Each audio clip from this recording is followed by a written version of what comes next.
Hello, everyone, and welcome back to another edition of Index Office Hours. Today is the 14th of May, and this is Index Office Hours 157. For those who are new to Index Office Hours, this is the town square where graph ecosystem participants come together and discuss the most important and relevant topics for indexers. This is a conversation. We love participation, so do get involved in the chat, which many of you are already posting GM, which is great, or unmute your mic. And if you're having any challenges there, let me know and I can get that sorted for you. As a reminder, this is something that's going to be recorded and posted onto public channels like YouTube. So if you're concerned about privacy, please bear that in mind. And with that, let's get into today's agenda. So, as always, I do a shout out for the latest 𝗨𝗀𝗳𝗂𝗹 episode. And today we have a special release, which is all about the Sunrise Upgrade Program, which many of you are already aware of. So, there we go. It's posted in the link there. I won't say too much because I'm sure everyone is aware from all of the marketing about the Sunrise program. But yeah, go ahead and listen to the podcast so you can get all the details if you're not aware of that. Fantastic. So now I will hand over to Anna for our regularly scheduled repo watch section. Hello everyone, and thank you, Abel. Okay, so starting the repo watch as always with execution layer clients. We have had the new release of 𝗨𝗀𝗃𝗀𝗀. This is the last release of 𝗨𝗀𝗃𝗀𝗀 version 2. So 𝗨𝗀𝗃𝗀𝗃 3 has been under development for a long time and is getting closer to release. Anything that's on the main branch for the 𝗨𝗃𝗃𝗀𝗃 project is now based on 𝗨𝗃𝗃𝗀𝗃 3. Important to keep that in mind. And all forks of 𝗨𝗃𝗃 are advised to switch their development to 𝗨𝗃𝗃 3 or use branch release 2.60 if they choose to stay on 𝗨𝗃𝗃 2. I have a link here of more details about 𝗨𝗃𝗃 3 and 𝗨𝗃𝗃 4 if you want to check it out. Another thing that's important on this release, so this release fixes pruning of logs introduced, issue introduced in 2.59 version, and it's important to check the release notes of how to proceed when upgrading to this release because of that pruning of logs issue. Then we have had 2 new releases on Geth. So version 1.14.2, which is a maintenance release containing a lot of bug fixes, but something important to mention. So when using Geth with the dev flag, with a custom Genesis block, the Genesis file must now set difficulty and terminal total difficulty to 0. And then there have been some RPC changes. So it fee history was changed to apply a limit on the number of requested percentiles. It create access list now honors request cancellation and terminates background work, and it estimate gas takes transaction blobs into account for low balance scenarios. Then the next release here is version 1.14.3, which is identical to 1.14.2. So you can ignore one of them, whichever one. This release was only needed to publish version 1.14 on Ubuntu PPA. On Firehose Ethereum, we have had 2 new releases. So this is version 2.5.0, which bumps substreams to version 1.6.0. And it's important to know that upgrading this to this release will require changing the tier 1 and tier 2 versions concurrently, as the internal protocol has changed. On this release, index modules and block filters are now supported as well. You can see here an example of how to use index modules and block filter.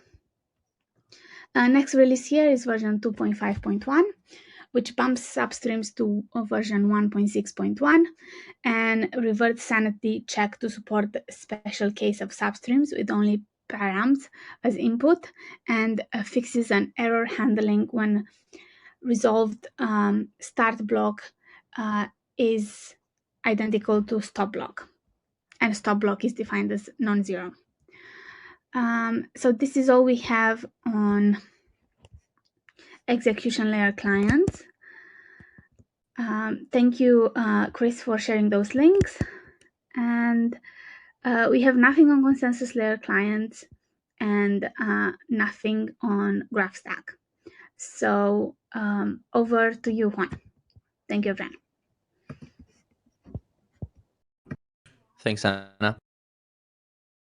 Okay, so for Protocol Watch, we have a few things to cover. Starting off with firm governance, we have GAP60, which is early allocation closure. This GAP, I think, has been merged to mainnet, or rather Arbitrum, basically production. So indexers now can close the allocations in the same epoch, which is a feature that has been requested ever since, I guess, the beginning of the network. So yeah, finally it's here. For firm research, we have 3 core dev updates. This includes GraphOps, the Guild, and the Genode. If you're interested in any of those, the link is in the agenda. Again, those updates are pretty lengthy, so we don't really cover them fully here, but they are pretty interesting in case you want to follow up on any news from any of the core developers. For the contract repository, we have a few PRs, mainly for work in progress PRs for changes that are coming to Horizon eventually. Like adding the subgraph data service, escrow and payments, dispute manager tests for Horizon, as well as a PR for removing the minimum allocation duration restriction. This is, of course, related to GAP60 early allocation closure. It has been merged, so it should be all good to go.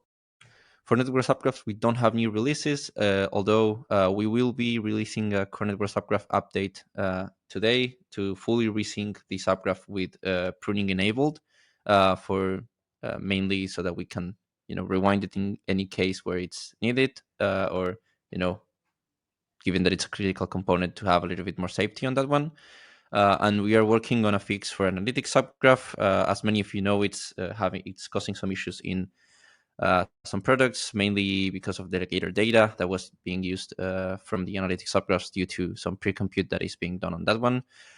We experience a lot of performance issues on how we calculate that data. It's not simple to fix. Unfortunately, the first potential performance upgrade wasn't enough to fully unblock it. We're working on a second one, and hopefully we can figure it out pretty soon.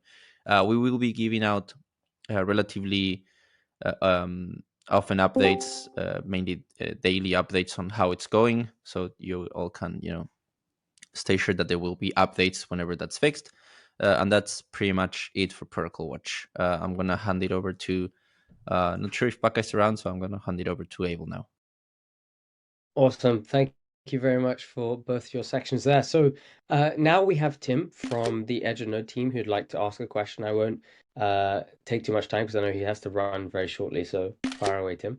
Thanks so much. So I am curious from indexers, and I don't know if we'll have time to answer it here, but I wanted to start the question, which is if the graph network offered to indexers RPC service, would you use it, or why wouldn't you use it, or what restrictions would you have or expectations to use it? I've been talking with indexers and getting kind of a range of answers, but slowly starting to find a common pattern.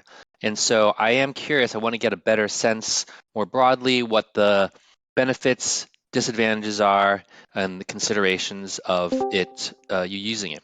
And then the converse is true. What would be your thoughts in terms of you providing this kind of service? What would be the constraints or the concerns?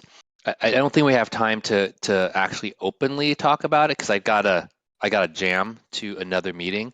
But I did put into the what do you call this? The chat, my Calendly for 30 minutes. So if this is something that we could chat, we don't have to take the full 30 minutes, but I found that that's a good short way for us to just kind of like hear your thoughts about it.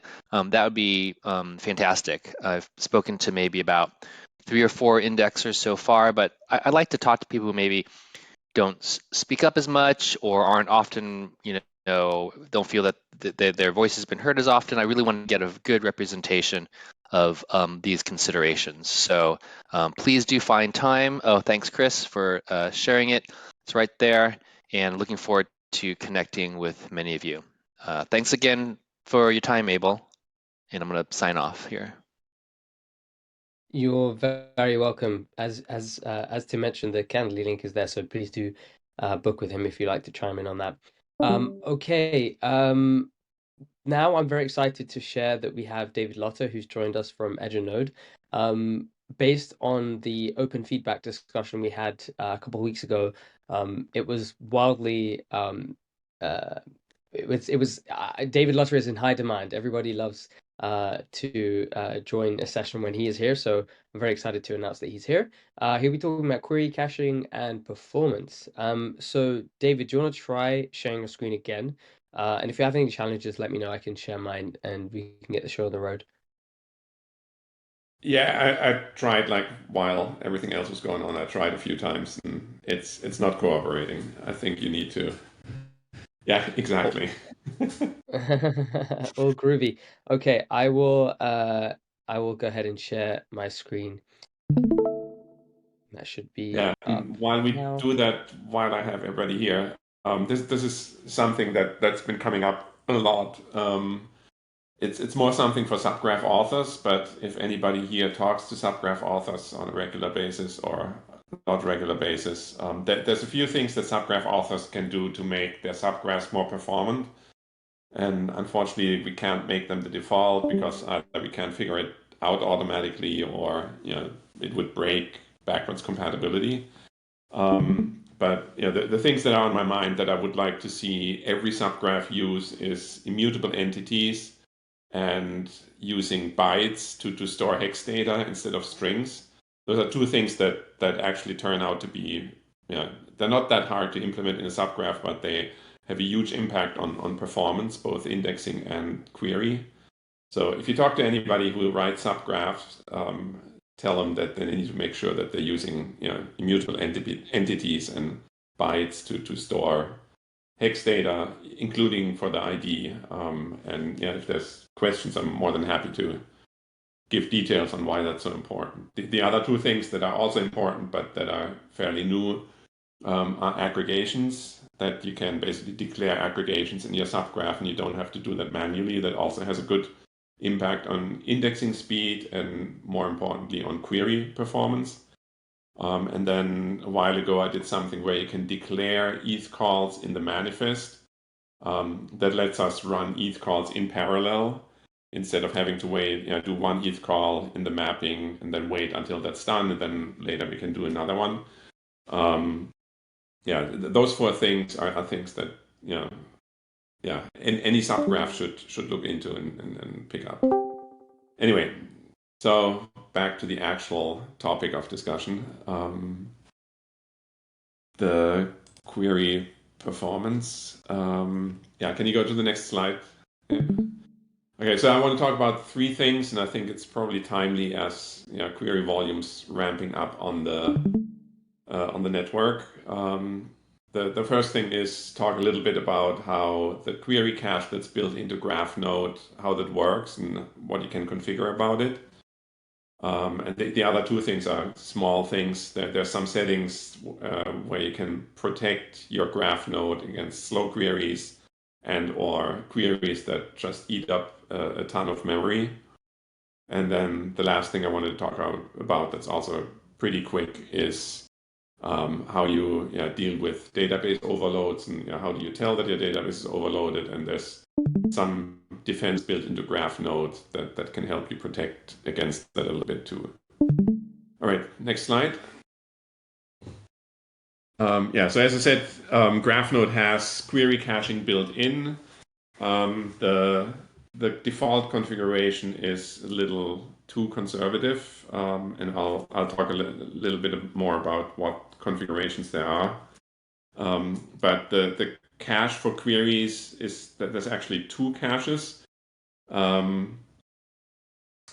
first talk about how a GraphQL query gets taken apart. So when we get a GraphQL query that can query data at different block heights, right? You can put these block constraints in your query, and so one part of the query runs against block 10 and another part runs against block 20.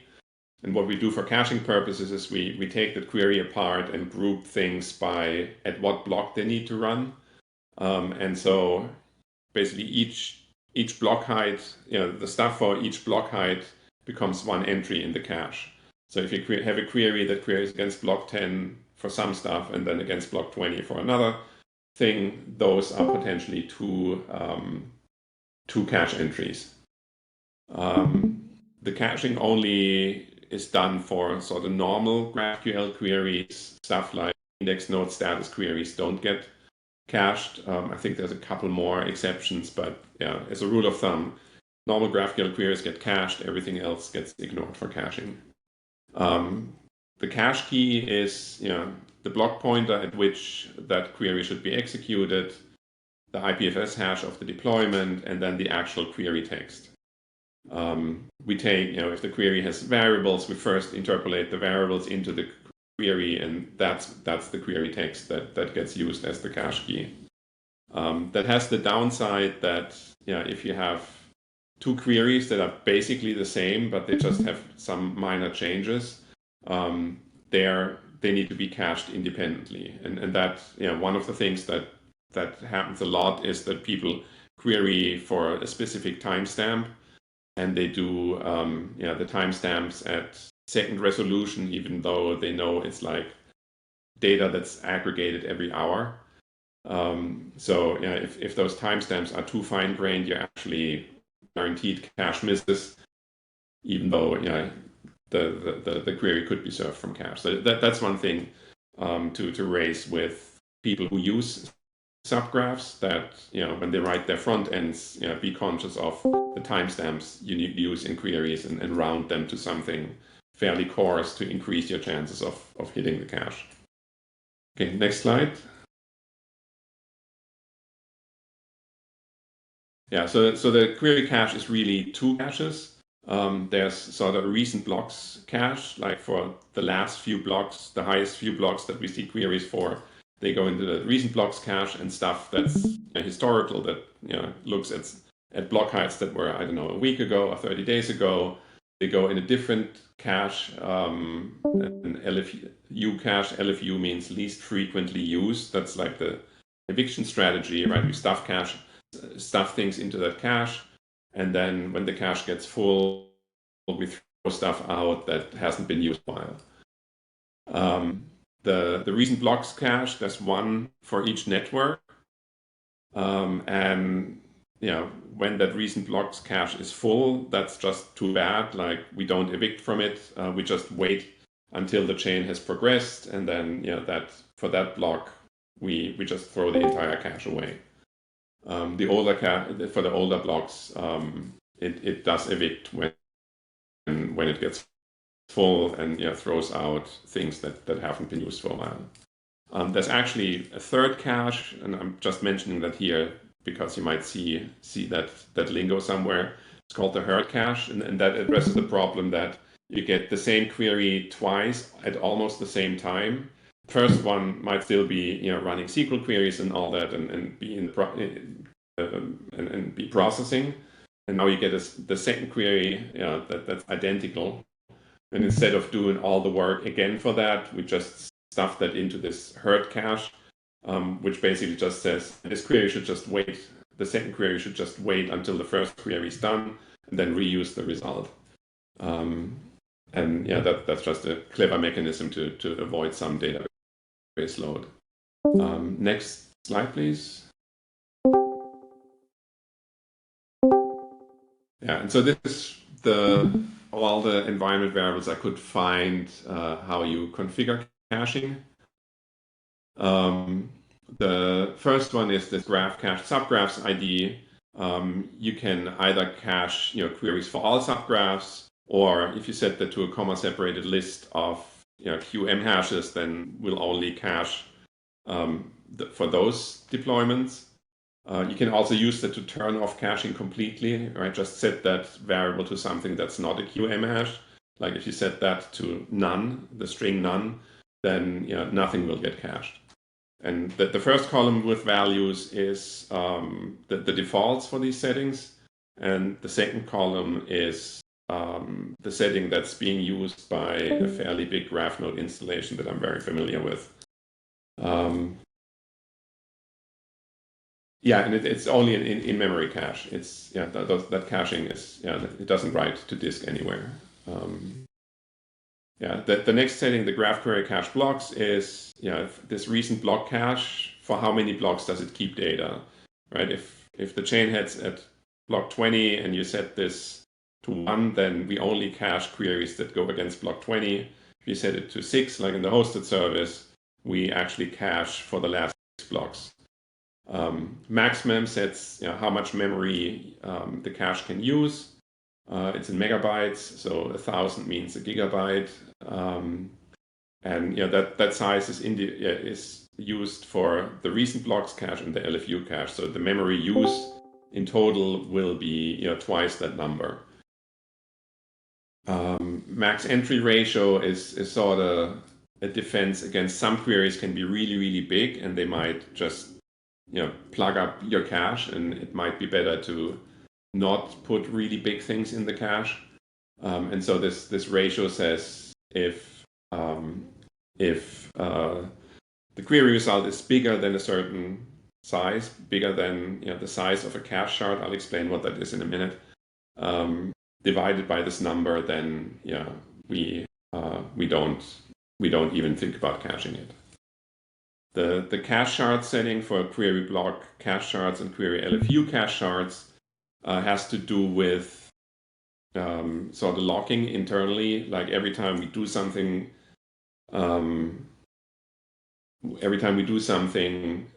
with a cache, we need to get a mutex, a lock in the code. And under heavy load, you can actually have really bad contention around these locks. So instead of having one lock, we have shards many locks. Like in the default setting, we would have 128 locks and use each shard of the cache for different queries based on the cache key. If query load isn't all that high, setting like 8 is plenty. Setting this really high, what that does, it reduces the size of each cache shard, and so it reduces the size of queries that you can cache. And at the bottom, I have like the formula to figure out how big a cache shard is. And so a query that's bigger than that size there won't ever be cached because it won't fit in the cache. And then the stale period, that's very inside baseball, that determines how frequently we try to evict things from this LFU cache, from the cache for sort of historical stuff. It's unfortunately not possible right now to set the maximum memory for different subgraphs, or it might also be desirable to set it for different networks. But the maximum is just a global setting. Okay, next slide. So this is just an example of logs you'll find when caching is on, and we do things with the caches. The first one, the rotating query cache, that happens for the recent blocks cache. Once we determine that a certain block height shouldn't be in that recent blocks cache anymore because we've seen queries for higher block numbers, we produce a log message like that tells you a little bit about how well that cache worked, right? Like average hits. Dead inserts means we put things in the cache, but they were never used. So that tells a little bit about the recent blocks cache. And then similarly, the message at the bottom is when we evict from that LFU cache, it says how many accesses to that cache there were, how much got kicked out. Weight is how big that cache is. All those numbers are in bytes, and they're in bytes. Okay, next slide.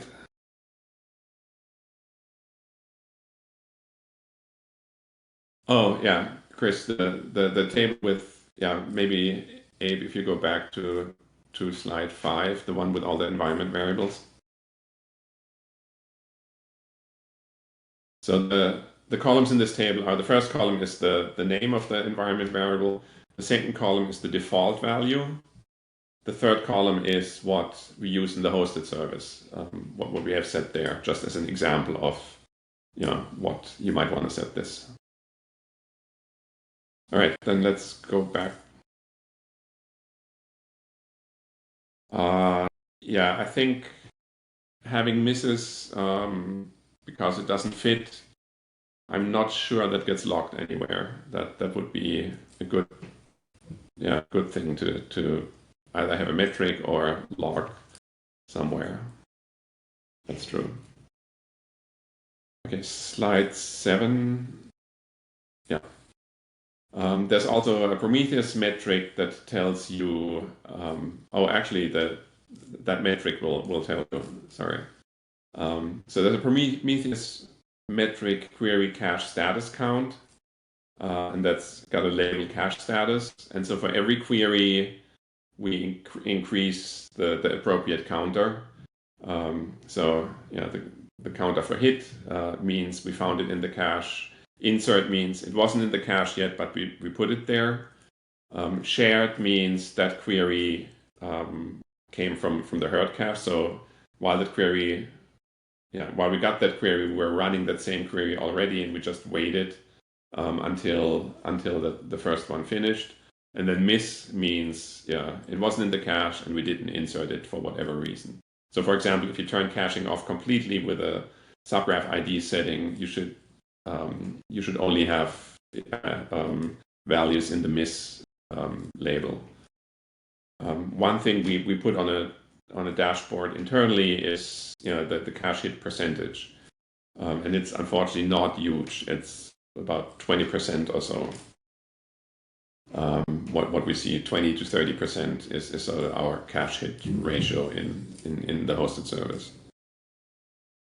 Okay, next slide. So that was it about caching. Slow and memory hungry queries. I don't know, many of you probably know these settings, but let's go to the next slide. The first one is again about long-running queries. I think on the network, like first and skip, you have to set to fixed values because they are influence determinism. But basically max first and max skip limit those fields in GraphQL queries. Right? You can get only 1,000 things. You can only skip over 5,000 things because everything else is too slow. Max depth is how deeply a GraphQL query can be nested. And then you can set 2 timeouts. The GraphQL query timeout is how long an entire GraphQL query is allowed to take. And the SQL statement timeout is how long an individual SQL query for a GraphQL query is allowed to take. And the values, again, the first column with values is the default. So the timeouts are unlimited by default. And the second one is what we use in the hosted service. And the values in the hosted service come from, because we have Cloudflare in front. And I think that just times out queries after 100 seconds anyway. So timing out on the graph node side after a little more than 100 seconds just saves us a bunch of unnecessary work. Next slide. These.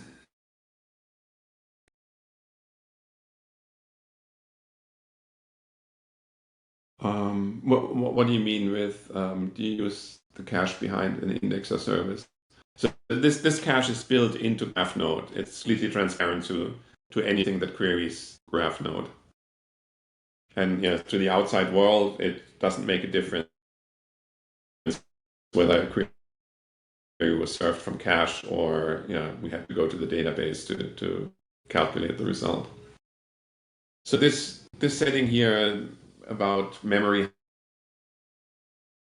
hungry queries is going to be, I did in graph node recently, is for years we had like a half-finished feature where in our SQL queries we used to always do select star, basically pull entire rows into graph node and then pick out the things we actually wanted for GraphQL query. So even if your GraphQL query only asks for the ID of an entity, we would pull in the entire entity and then just drop a lot of stuff from memory as we're building the JSON response. That can be out to be really, really bad for some subgraphs. There are subgraphs that use that use large arrays. So if a row has like an array with 100,000 entries, you need a lot of memory to keep that array in memory. But usually queries don't even ask for that. And so I think that's going to be in the next graph node release, all SQL queries will actually only query for the specific columns that are needed for the GraphQL query. That sidesteps the whole pulling in large arrays in those queries. What we saw on the hosted service is that the memory for our query nodes, the memory that a query node needs went down by 90% in the hosted service. Like how much of a reduction that brings depends hugely on sort of the subgraphs and the query load and all that, but it can have a dramatic effect. In the meantime, while that's not there, there's these two settings to at least protect yourself a little bit against queries that require a huge amount of memory. The first one, the warn result size, is in bytes, I think, and when you set that, you just get log messages that say, hey, this query required more memory than the configured size, but it won't have any effect on query execution. But if you set the error result size to something, then any query that needs more memory than that will actually be aborted and will send back an error for the request. There's a metric, it's a histogram query result size bucket where you can look at, if you do that sum by LE in a dashboard somewhere, that shows you sort of the distribution of the memory that queries need. And you can see how many like really huge queries you have. I think by default they're both unset, and in the hosted service you set them to something to like 2 gigabytes. But you might want to experiment with that. And the bottom of the slide just shows the warning you get when you have a large query result. The query ID is an identifier you can then use to fish the actual GraphQL query out of logs, because we also log, if you turn on logging GraphQL timing, we log each query with the query text and the variables. And since query ID is so important, we log it twice here. That's really awesome. All right, that was it on that section. And then the last one, I just want to talk a little bit about database overload and what metrics we have to see that. Next slide, please. Yeah, so a really important metric is this store connection wait time. That reports from GraphNode's perspective how long it needs to pull a connection out of a connection pool. It's labeled with the pod, although that might be a Kubernetes thing, but it's definitely labeled with the shard, like which database you have, and the pool. The pool will almost always be main unless you're using replication, because replicas are viewed as the same shard. And so shard and pool tell you exactly for what database we might have to wait for a long time to get a connection. In sort of a well-working system, this should be really, really small, like less than a millisecond. We've had cases on the hosted service where this was 100 milliseconds, and I mean that's because the database was under a lot of stress. That's the two reasons for that to be high is either your database has really high load, or the connection pool you have configured against the database is too small. Right? Like if you have a connection pool with 20 connections, but really to satisfy all queries you would need 40, you're going to run into connection wait times too, even though your database load is very low. The next metric just shows you how much. We don't use PG Bouncer because GraphNode has a connection pool built in. It doesn't really make sense. It doesn't really help. And PG Bouncer is a little finicky if you have long-running transactions and all that. I looked at it and it just seemed like a headache that doesn't buy us much. So the store connection checkout count just shows you how many of the configured connections are actually being used in the connection pool. You can get similar things from sort of the Postgres side, from Postgres metrics, like how many active connections you have at any point in time. But this is sort of Graph Node's view of this. And again, this is labeled with a shard in the pool, so you know exactly which Postgres instance is this comes from. And so if you see that the checkout count is often or for long times the maximum of the size that you have configured the pool to, that's a good sign that you need to increase the size of the pool or do something else to speed up queries, right? Maybe it's because you're missing an index somewhere and queries are slow, and that sort of slows down checkouts. There's also this query semaphore, which is sort of, so the idea behind this query semaphore is it could happen that if you get a lot of queries, a lot more queries than you have connections in your connection pool, and each of those GraphQL queries need to run several SQL queries, it could happen that one runs its first SQL query, but then all the other queries that are going on are keeping it from getting a connection because the connection pool is used completely. So this query semaphore is supposed to help with making sure one query gets, once a query starts, it has sort of a connection reserved to it. That wait time should also be really slow, really small. And by default, that semaphore allows taking as many permits as there are connections in the connection pool. But you can effectively turn that off by setting this graph extra query permits to a really big value, like 1 million. Then you should never have to wait on that semaphore. And it's something I'm not entirely sure how well it works in practice. So turning that off might be an option if you see high wait times there. The pool label on all these is, so if you have replication set up, right, that they all are the same shard, right? Like you have a database shard X, and then you have 2 replicas hooked up to it. All 3 replicas are considered shard X. But they differ in the name of the pool. One pool might be called main, and the other pool is called replica 1 and replica 2. So it's just to help you distinguish between the replicas. And if you don't have replication set up, pool will always be main, I think.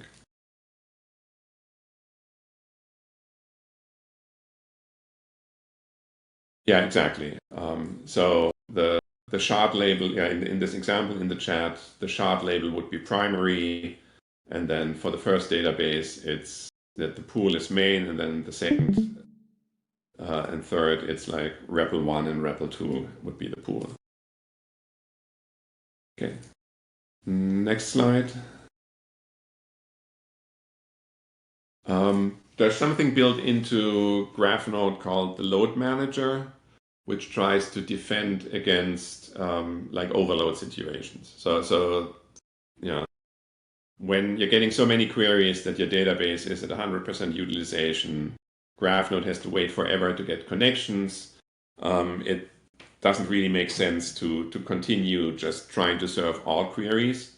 So what the load manager does, it tries to detect a situation like that, and then it'll just randomly, it'll for new queries that come in, it'll say, sorry, I'm busy, I can't work on this. And that happens pretty immediately, like before we look at the database or anything. So we basically, it's a mechanism to shed load when you're overloaded. And that thing has a few configurations. Again, the first column with values is the default, and the second one is what we use in the hosted service. Graph load threshold is, that determines when you want to say you're actually in an overload situation. The default is 0, which means this whole load management thing is turned off. In the hosted service, we use 200 milliseconds. Maybe that's a little too high. You might want to experiment with a good value, but once the connection wait time from that metric I showed earlier, once that's above 200 milliseconds, we're like, okay, we're in an overload situation, and then we start killing queries. The load manager keeps some statistics about how long queries take, and so it tries to kill slower queries with a higher probability than fast queries. But in practice, what usually happens when this thing kicks in, it pretty immediately jumps to killing all queries. And yeah, I'm not entirely sure why. There's also something that we've never used in the hosted service, this idea of jailing queries, because it can happen that the overload just happens because you're getting a couple really, really bad queries. And the idea behind jailing is that for those queries, queries that take more time than whatever you configure as the jail threshold, will remember those queries, and then overload or not, will just refuse to run them. The load simulate thing is, if you turn that on, it doesn't actually kill queries, it only logs what it would do, and so that's a good way to sort of experiment with these settings, because it'll get logs about overloads, but it won't affect actually which queries get served. Those two values at the bottom, the window size and bin size, they're just how do we determine the average connection wait time, right? Like so basically a window size of 180 means we're averaging load over 3 minutes with a granularity of 1 second. So for every second we sort of add up how long queries took in that second. And that's one of the values we use for that windowing. I don't think those are settings that you need to tweak much.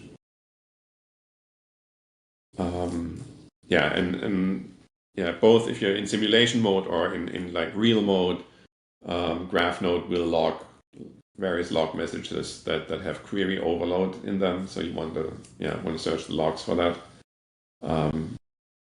And then if you go to the next slide, there's also two metrics. The first one, query effort milliseconds, basically gives you the wall time that we spent on running queries. So you can have 10 seconds of effort in a second, right? Because you can run 10 queries in parallel. But it's a useful metric for seeing how much time is spent with serving queries. And the other one, the query kill rate, that sort of gets set when this load manager kicks in and decides killing query. It's sort of the fraction of queries that it will try to kill. And usually what I've seen is it's either 0, and then it usually jumps up to 1 pretty quickly until an overload is resolved. Okay, that's, I think, all I had. Well, all my slides at least. If there's more questions, I think we have some time. Yes, we have 30 minutes in terms of questions. So folks have been asking as we've been going, but this is an opportunity to ask more, so fire away, everyone. Loving the gifts in the chat. Yeah, thanks, Marc-André. Yeah. But the sad thing is a lot of them aren't new. They're just not well documented. I think they're all described in the environment variables file, but they're not really, I don't think there's a good, everything I described here is in GraphNode release. It has been for quite some time. It's just not well documented. The only thing that's not in a GraphNode release is this, instead of doing a select star, just selecting the columns we need for the GraphQL query. That'll show up in the next GraphNode release.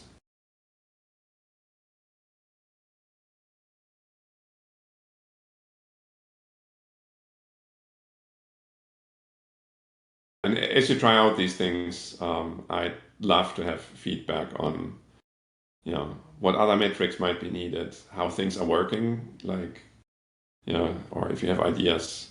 Like I'm not happy that we, for example, have a cache hit rate of like 20-30%. I think I never did a thorough investigation, but I think it's just sort of the nature of these queries we're getting, right? For a query to hit the cache, it needs to be at the same block height as a previous query. It needs to use exactly the same query text and variables. And so that happens if a lot of people load the same page in a dApp. But if, as I said, the dApp author, for example, uses timestamps with second precision, then that's a total cache buster.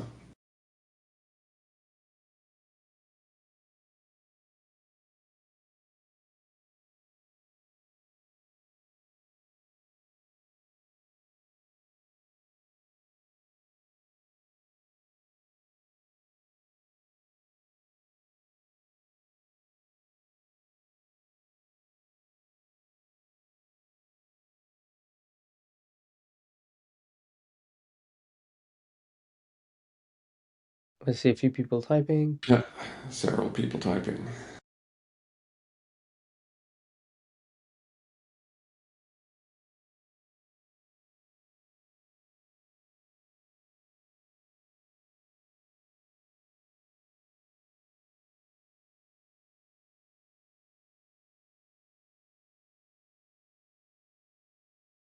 Sure.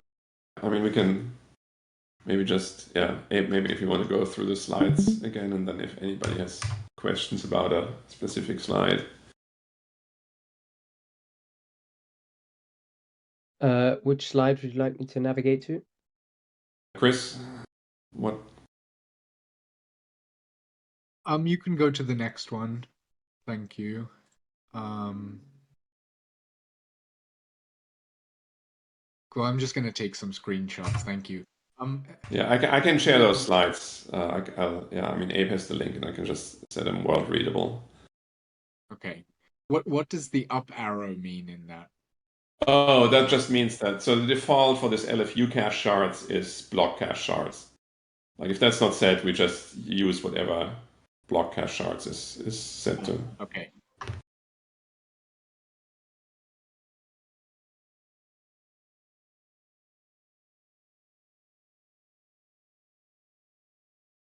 Okay, thanks for sharing the slides. I'll have a look at those.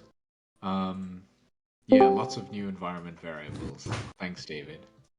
Yeah.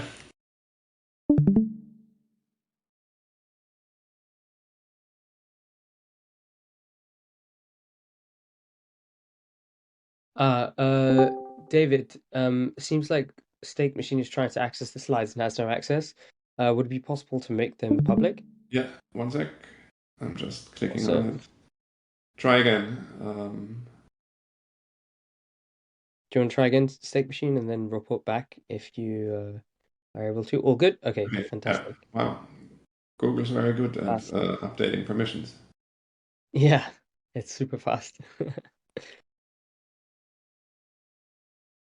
Alrighty, keep the questions coming. We've got another 8 minutes for questions.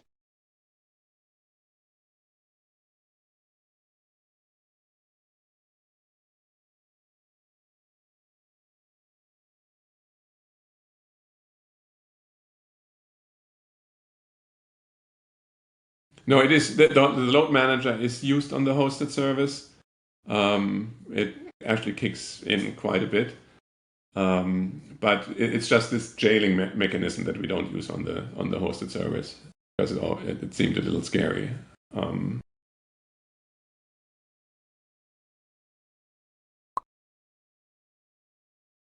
What do you mean by scaling it horizontally? Do you just mean like you can have multiple graph nodes that serve queries?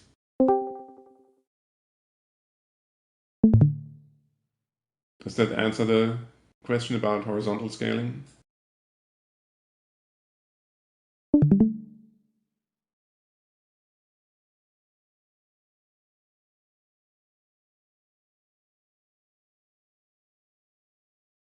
And yeah, that's one thing. Oh boy, the query semaphore. Yeah, so semaphore, when you set it up, has a certain number of permits. Say you set it up with like 10 permits, then 10 things can acquire that semaphore and do whatever code is protected by the semaphore. And then the 11th one gets blocked and has to wait until somebody who has a permit hands it back, and then they can proceed. So basically, a semaphore is a lock that many people can, or a limited number of people can acquire. And so by setting the size or the number of permits for the semaphore to the number of connections we have in the pool, the idea is, because we acquire that semaphore fairly early on in query processing, the idea is, one GraphQL query gets the semaphore and does its thing. That way, it basically has a reserved connection in the pool, even though it's not holding onto the connection the whole time. So the mechanism is supposed to ensure that a GraphQL query, once we start processing it, doesn't get blocked on waiting for database connections. There's no way to sync caches between graph nodes, and the only way to pre-populate would be to run queries.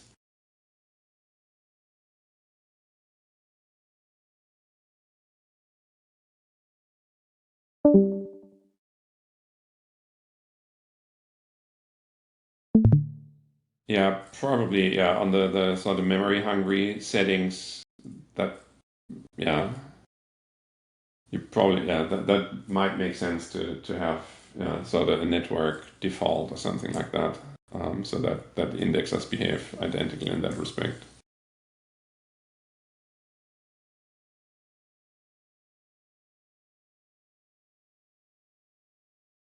No, it's Chris. The number of permits is pool size plus the extra permits.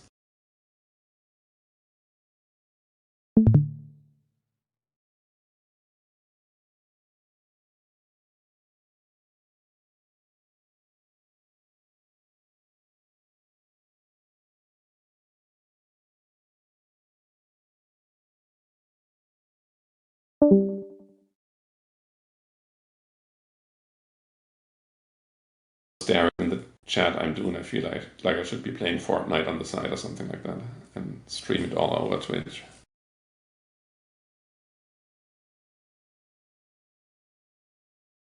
That I don't know. I don't know if the gateway is wise to the error messages that come out of like the load manager, but it would be a good idea to make it aware of that. Like if the gateway sees that a indexer is overloaded, maybe not send it queries for build. Although, I mean, since it's an error, right, like the gateway should at least notice that this indexer is returning errors, and I think that lowers the indexer's score, but I'm not familiar with the exact mechanism.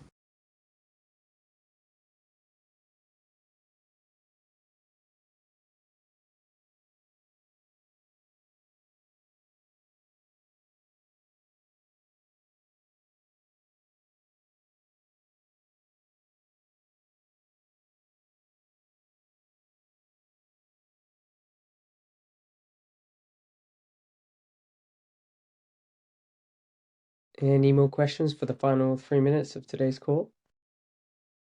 Keen to make sure that everyone gets their questions answered here. And don't forget to get your POAPs, Mike's soundboards.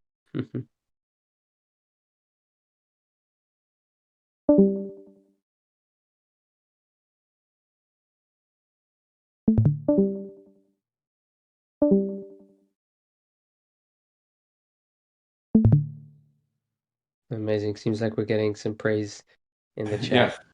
Thanks so much. Yeah. I'll come again. And I mean, I think it's been a while since I did one of these. More than happy to do them a little more often. If there's other aspects of running GraphNode that you want to know more about, just let me know, or maybe let Abe know, and he can ping me about it.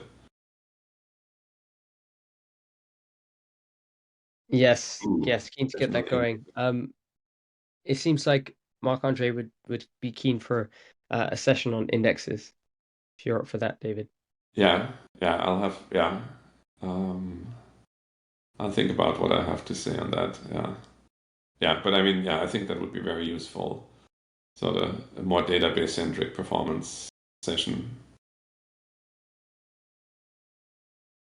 There you go. There you go. And yeah, we'll coordinate to make sure that that happens soon. Okay, well, thank you so much, David, for your insightful session as always. People love it, as you can see from the comments in the chat here. Everyone's excited to rewatch the recording so that they can glean all the insights from today's conversation. Okay, thank you so much. I will go ahead and stop sharing my screen. One final thing from me before we wrap today's conversation, just to let you all know, let me just quickly grab the agenda. So Pablo will be sharing more about the indexing fees MVP. There is a JIP in the making. And if you want to hear more about that, you can hop onto the core developer call this coming Thursday to get all the information there. I'll try to get Pablo to join an IOH session soon as well, so he can go into detail here if you guys can't make the core developer call on Thursday. Alrighty, we're at the top of the hour, so I want to say a massive thank you to each and every one of you for joining today's call. I hope you found it insightful. I gather from the positive comments it was insightful. And as always, we'll see you again same time next week. Take care, everyone. Have a wonderful week. Bye-bye.